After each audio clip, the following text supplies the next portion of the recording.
আমি না কোথাও গেলে কিছু পরি আর না পরি, কাজলটা আমার ভীষণ পছন্দের। তো কাজলটা আমি পরেই যাই। আর আমার মতো কে কে পছন্দ করে কাজল, প্লিজ কমেন্ট করে রেডি জানাও। হয়ে গেছি, আর হুট করেই ঠিক হয়েছে, কালকে রাতেই ঠিক হয়েছে যে বাপের বাড়ি যাব। ওর জন্য যাওয়ার কোনো ইচ্ছা ছিল না, বার হয়ে গেছি একমাত্র যেতে। আমার হয়ে গেছে তাই তো। আর অনেকে মিলে যাচ্ছে আমরা আজকে। চলো কে কে যাচ্ছি সেটা তো তোমাদেরকে দেখাবোই। এই যে আমরা কিন্তু বাড়ির অনেকেই যাচ্ছি, যাবো না হুট করেই মানে সিদ্ধান্ত হয়েছে। আমার বরের সাথে একটু রাগারাগি হয়েছে যাওয়া নিয়ে। ও বলেছে যেতে হবে না, আমি যাব। তাই বলতে পারো ওই বাধ্য করেই যেতে দিচ্ছে। ওই আমি জোর জবরদস্তি করেছি এর জন্য। আর এই যে এখন সবাই টোটোতে উঠে পড়বো। এখন ওই মোটামুটি বাজে 11টা কি 11:30। তো একটু বেলা করেই রেডি হয়েছি, বাড়ির সমস্ত কাজ কমপ্লিট করছি। আর আজকে আর ভিডিও আগের থেকে করিনি, যেহেতু এক জায়গায় বেরোবো তার জন্য। আমার মেয়ে দেখেছো ইয়া বড় একটা বোতল নিয়ে নিয়েছে সাথে। এই যে আমার জায়ের 2 মেয়ে, আমি, আমার মেয়ে, আমার ননদ, তার মানে বুঝতে পারছো কতজন মিলে যাচ্ছে। এই যে গাড়িতে টোটোতে যেতে যেতে ও বলছে আমি বাইক চালাচ্ছি। যাই হোক, ওয়েদারটা কিন্তু ভীষণ ভালো ছিল, একটু মেঘলা মেঘলা আকাশ ছিল তার জন্য না আর রোদ লাগছিল না, বেশ ভালোই লাগছিল। আর এই যে স্টেশনে চলে এসেছি, এই স্টেশনটা যে আমার এত ভালো লাগে, মনে হয় কি একটা শান্তির জায়গায় এসেছি। এইখানে এলে না আর মানে বাড়ি যেতে ইচ্ছা করে না। যাই হোক, এই দেখো আমার মেয়ে দেখছো সবার আগে ওই যে সিঁড়িতে উঠছে। তো এই মানে পাশে দেখছো ট্রেন রয়েছে, ওটা না থাকলে না ওর মানে পাশ থেকে চলে যায়, ওভারব্রিজটা উঠতে না ভীষণ কষ্ট হয়। আমি না মাঝে মাঝে কী করি, নিচ থেকেই চলে যাই, বাট আজকে আর নিচ থেকেই গেলাম না, যেহেতু মেয়ে আছে।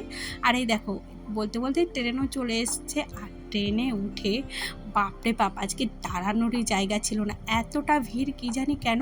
যাই হোক, এইদিকে দেখো আমরা এইদিকে দাঁড়িয়ে আছি, আর এইদিকে দেখো ভিড়টা জাস্ট দেখো। আর ওই যে একটা বাচ্চা ছিল দেখছো না, ও না ঝালমুড়ি খেতে চেয়েছিল, বাট ওর বাবা 20 টাকা দাম। স্টেশনে নেমে গেছি, আর এই কিউট পাড়া বাচ্চাটা দেখছো তো, এই বাচ্চাটা না মানে আমি না ও গাল টিপছিলাম, বেশ হাসছিল, বাট ওর বাবা মাটা না কেমন একটু যেন, আমরা যে ওর গাল টিপছি সেটা বেশ পছন্দ হলো না। তারপরে এই যে টাটা দিয়ে এই যে এখন নেমে পেরেছি, আর এখন একটু টোটো ধরবো বলে এগিয়ে যাচ্ছি। আর এটাও ভাবছিলাম আমার বরটা বাড়িতে একা রয়েছে, কদিন কী খাবে। এই যে চলে এসেছি, এসেই সঙ্গে সঙ্গে না আর ভিডিও করে নিই। এটা মোটামুটি ওই 4টের দিকে বাজে।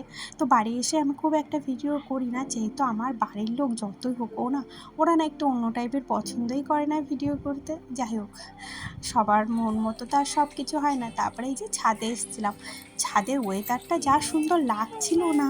আর এইখানে এসে এই যে আমার জায়ের মেয়েরাও একটু রিলস করছিল, এখানে যেহেতু 5G দিচ্ছিল জানো তো। আর ছাদটা বেশ ভালোই লাগছিল, সবাই মিলে গল্প করছিলাম। আর এইদিকে আমার মেয়ের তো আমার বাড়ি এলেই ওর খাবারের মানে বায়না শেষ হয় না। আর তারপরে এই যে সন্ধ্যাবেলা সবাই এখন কাজ করতে বসে পড়েছে। কি বলো তো, আমার মানে দাদার মেয়ের বার্থডে, যার জন্য হুট করে আসা হয়েছে। আর এসেই সেরকম একটা কিছু করবে না ভেবেছিল, ওই মোটামুটি আশেপাশে কজনা ডেকেছিল আর আমরা, তাই খুব বেশি একটা কিছু হবে না। আর এদিকে মাংস এনেছিল, সেটাই মা আর কি ধুয়ে পরিষ্কার করে নিচ্ছিল। কি বলো তো, দাদা বলেছে রাইস হবে আর মানে আর কি চিকেন করবে, চিকেন কষা। আর এদিকে বেলুন আমি ফুলাতেই পারছিলাম না জানো তো, এতটা শক্ত, মানে আমার প্রচণ্ড কষ্ট হচ্ছিল বেলুন ফুলাতে। আর অ্যাট লাস্ট মানে মোটামুটি শিখেছিলাম কী করে বেলুনগুলো ফুলায়, নাহলে না বোঝা যাচ্ছিল না কী করে ফুলাবো। আর এইদিকে তো আমার মেয়ে একটা বেলুন ফাটিয়ে দিয়েছে। এদিকে আমার জায়ের মেয়েটা সবাই কিন্তু আমরা বেলুনই ফুটাচ্ছিলাম, মানে ফুলাচ্ছিলাম আর কি। যাই হোক, থুড়ি উল্টো পাল্টা বলে দিচ্ছি। আর এদিকে তারপরে আগের থেকে এগুলো কিন্তু কিচ্ছু ঠিক ছিল না, আমি যাওয়ার পরই কেক এনেছে আর বলছিল কেক আনবে না। বললাম ঠিক আছে, আমি পয়সা দিচ্ছি, যা তুই কেকটা নিয়ে আয়। আর বেলুন কেক এই যে নিয়ে এসছে। তবে হ্যাঁ, হ্যাপি বার্থডে লেখাটা আনিনি। আমি বললাম কেন আনিসনি, বলছে ওই অত সব কিছু করার দরকার নেই। বললাম ঠিক আছে বাবা, এইটুকু তো এনেছে। যাই হোক, নিউমার থেকে কেকটা নিয়ে এসেছিলো। আর এই যে আমার মেয়ে এখন মানে ওটার বায়না, ওর ওই ওয়ানটা মানে ও লাগাবে। আমার দাদার মেয়ের যেহেতু 1 বছর বয়স পূর্ণ হবে ওর জন্য।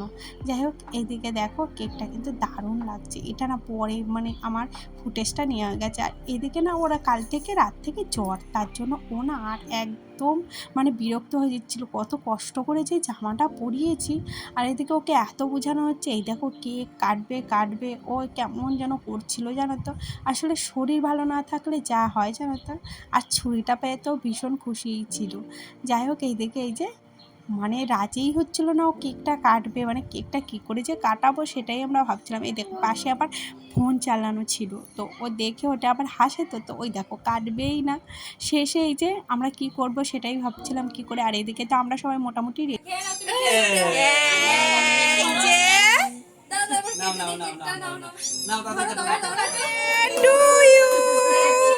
হ্যাপি বার্থডে টু ইউ নাও হয়ে গেছে।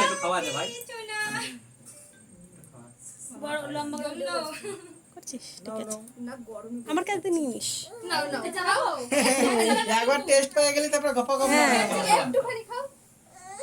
এই মুখে ভরা দাও। এই তো এ টেস্টি মজা পেয়ে গেছে। না না আর খাবে না, ভালো লাগে না। আসলে ও ঘুমাবে।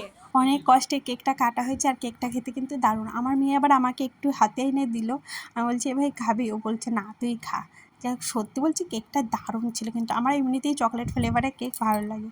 আর এদিকে পিস পিস করা হচ্ছিলো, যারা যারা এসেছিলো সবাইকে দেবে বলে। আর এইদিকে দেখো রান্না রেডি। আমি রান্নার ফুটেজ যারা আজকে আর নিইনি। আর এই যে এখানে মাংস কষা আর হচ্ছে মানে যে ফ্রাইড রাইস হয়েছিল, আর মিষ্টি দই এগুলো ছিল। আর এই কাকিমা খেয়ে বলছিল আর কি, কাকিমা রান্না করেছে, কাকিমা বলছে মিষ্টি একটু কম হয়ে গেছে, বাট আমরা বলেছিলাম মিষ্টি কম দেবে।